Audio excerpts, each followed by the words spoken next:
Hi friends, welcome to our channel. Bigg Boss season 7 finale episode అయిపోయిన తర్వాత శివాజీ గారు మొట్టమొదటిసారి లైవ్లోకి వచ్చి ప్రేక్షకులు నాకు దేవుళ్ళు గత 25 సంవత్సరాలు నన్ను సపోర్ట్ చేస్తున్నారు. 10 సంవత్సరాల తర్వాత నేను మళ్ళీ బిగ్ బాస్ హౌస్లోకి వెళ్ళాను. అంటే ఇంతకుముందు సినిమాల్లో బిజీగా ఉండేవాడిని, ఆపర్చునిటీస్ లేక ఇంట్లో ఉండేవాడిని. కానీ బిగ్ బాస్ నన్ను ఆహ్వానించింది, నా కొడుకు నాకు ఛాలెంజ్ ఇవ్వడం వల్ల నేను వచ్చాను. సో నన్ను టాప్ 3లో నిలబెట్టారు. మీరు ఎక్కడ నిలబెట్టినా, నన్ను ఫస్ట్ వీక్ ఎలిమినేషన్ చేసినా నేను బాధపడను. ఎందుకంటే మీ ఒపీనియన్. అక్కడ పల్లవి ప్రశాంత్ కూడా నా బిడ్డే. నేను ఒక రైతు బిడ్డ, నేను రైతు నుంచి వచ్చాను, ఇంత గొప్పవాడిని అయ్యాను. ఆ బిడ్డ కూడా ఒక రైతు బిడ్డగా హౌస్లోకి వచ్చాడు, కామన్ మ్యాన్గా. మంచిగా సక్సెస్ అవ్వాలి, ఇంకా మంచి ఫ్యూచర్ ఉందని అతను నేను సపోర్ట్ చేశాను. అతను గెలిస్తే నేను గెలిచినట్టే, నేను గెలిస్తే అతను గెలిచినట్టే అని పల్లవి ప్రశాంత్ గురించి శివాజీ గారు రీసెంట్గా చెప్పిన వీడియో చూస్తుంటే చాలా షాకింగ్ అనిపించింది నాకైతే. ఎవరైనా సరే బిగ్ బాస్ వస్తే తన గెలవాలి అని అనుకుంటారు, కానీ ఫర్ ద ఫస్ట్ టైం నిస్వార్థపరుడు శివాజీ గారు మాత్రం తను కాకోకుండా రైతు బిడ్డ ఒక కామన్ మ్యాన్ గెలవాలని కోరుకున్నాడు. నీ పక్ష నేనుంటా బిడ్డ, నువ్వు ఆడు అని చెప్పి లెటర్ త్యాగం చేసి, ఎన్నో త్యాగాలు చేసి తన కోసం ఒక చేయి కూడా పోగొట్టుకున్నాడు, షోల్డర్.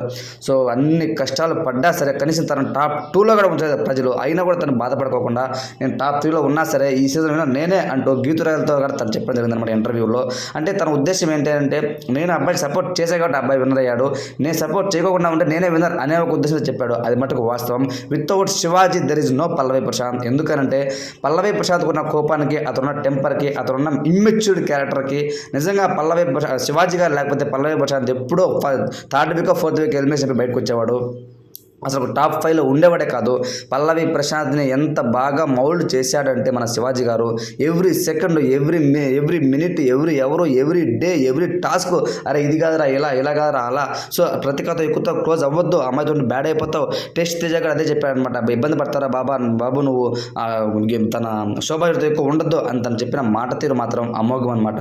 ఎప్పటికప్పుడు కాల్కులేషన్స్, బయట ఆడియన్స్ పల్స్ ఏ విధంగా వాళ్ళు మైండ్లో పెట్టుకుని ఉంటున్నారు, ఏ విధంగా ఆడుతున్నారు, ఈ వీక్ ఈ కంటెస్టెంట్ ఎందుకు వెళ్ళాడో, వాళ్ళు ఎందుకు వెళ్ళలేదు, దాని పర్టికులర్ రీజన్స్, ఆ యొక్క స్ట్రాటజీస్, మైండ్ గేమ్ అస్సలు శివాజీ లాగా ప్లే చేసిన ఇప్పటి వరకు సీజన్స్లో నాదులే లేడు. నిజంగా నాకైతే ఒక హోస్ట్కి ఎదురు తిరిగిన మొట్టమొదట మొనగాడంటే శివాజీ గారే, తప్పు లేదు. కాబట్టి నిజంగా హ్యాట్స్ ఆఫ్ శివాజీ గారు. మీరు నిన్న చెప్పిన మాటలు కూడా నన్ను ఎంతో ఆకట్టుకున్నాయి. Thank you so much. మీరు ఎప్పుడు 10 మందిని సపోర్ట్ చేస్తూ ఉండాలి.